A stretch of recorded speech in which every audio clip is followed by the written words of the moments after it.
into this.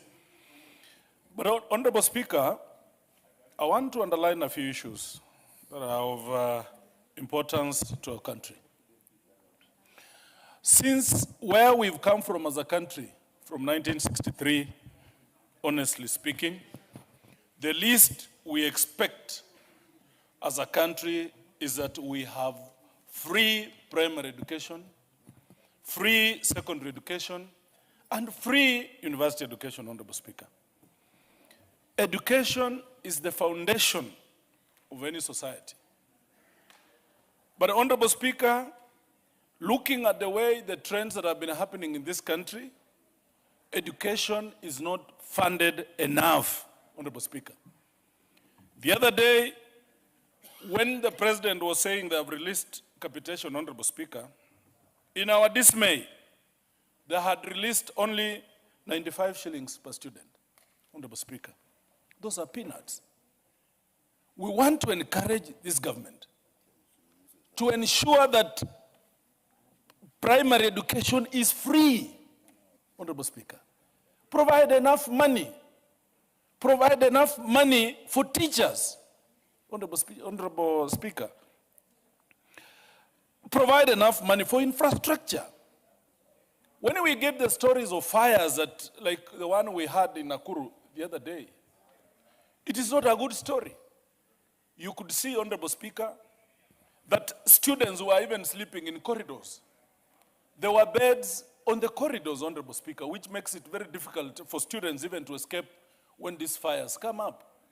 We want the government to prioritize education of our children in this country, Honorable Speaker. Provide enough monies for infrastructure. If you give a teacher, a head teacher, 95 shillings per student, for how long can a student depend on 95 shillings, Honorable Speaker? We are encouraging this government to wake up from slumberland and ensure that they prioritize the issues of education, Honorable Speaker. If you asked me, for instance, between housing and education, I will go for education. It will matter not how many skyscrapers you build in this country, Honorable Speaker, as long as our children are not in school. As long as we don't have infrastructure in our schools, Honorable Speaker, it will matter not. If you go to my village, if you go to Bumula constituency, we don't need housing. We don't need housing. We need education. We need infrastructure in our schools. We need our children to feed and stay in schools, Honorable Speaker. I dream for that day when education will be free in this country. I miss the late Honorable Mwai Kibaki, His Excellency. I miss Uhuru Kenyatta. Mwai Kibaki gave us free primary education, Honorable Speaker. Uhuru Kenyatta brought us free secondary day education, Honorable Speaker. This government must do something. They must have a signature on the education of this country, Honorable Speaker. We want to encourage this government to go out of its way to ensure that they prioritize matters of education. Teachers, JSS teachers, we have 44,000 teachers, JSS. I've looked at the budget, they're only accommodating 20,000 teachers, Honorable Speaker. I want to beseech this government that why do we take our students to school if we cannot absorb them? Did I hear a point of order from the chairman? No.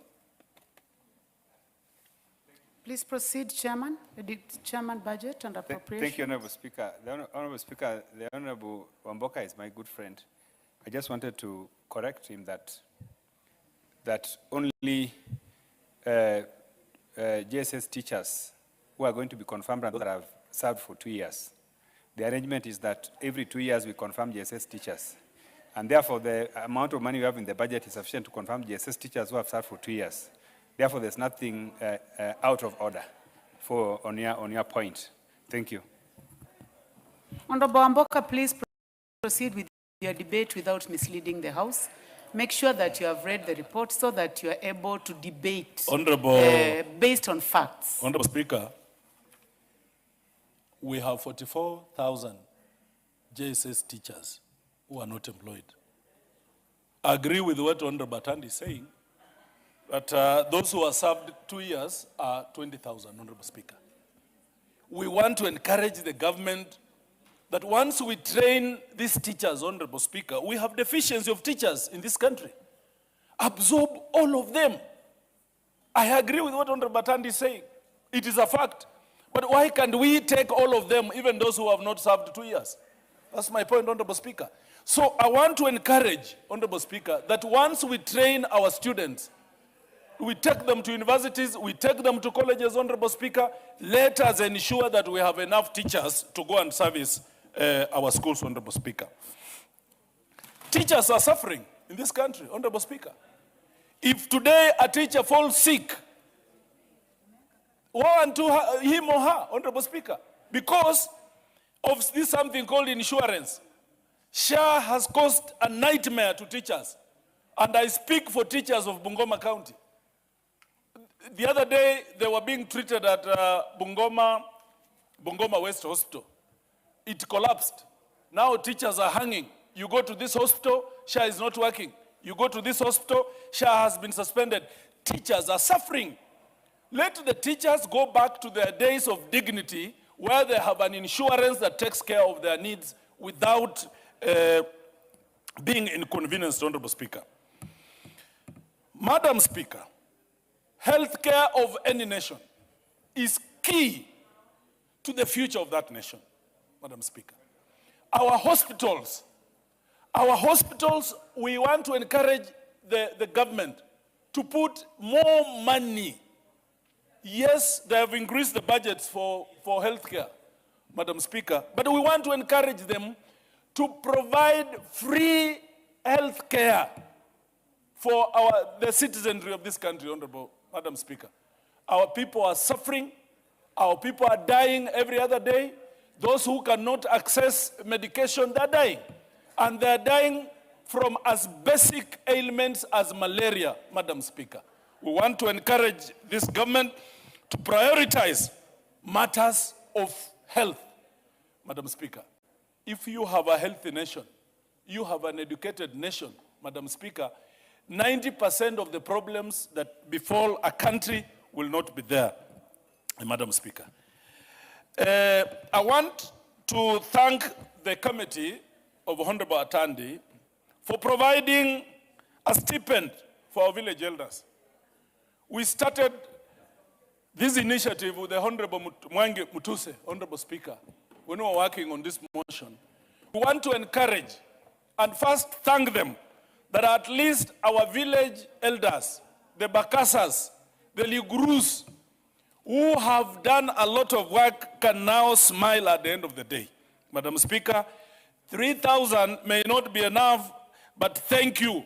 Honorable Atandi, in future, try and ensure that this, because of the economy where we are, this money goes up a bit. And lastly, Madam Speaker, we want regional balancing. We want everyone in this country to feel and believe that they are in Kenya because we all pay taxes. We don't want a scenario where, like I was looking at the road sector, Honorable Speaker, in Bungoma County, the roads that started in 2013 up to now, they have not been finished, and the amounts that have been put are not even sufficient to do 1 kilometer, Honorable Speaker. We want fairness. We all pay taxes.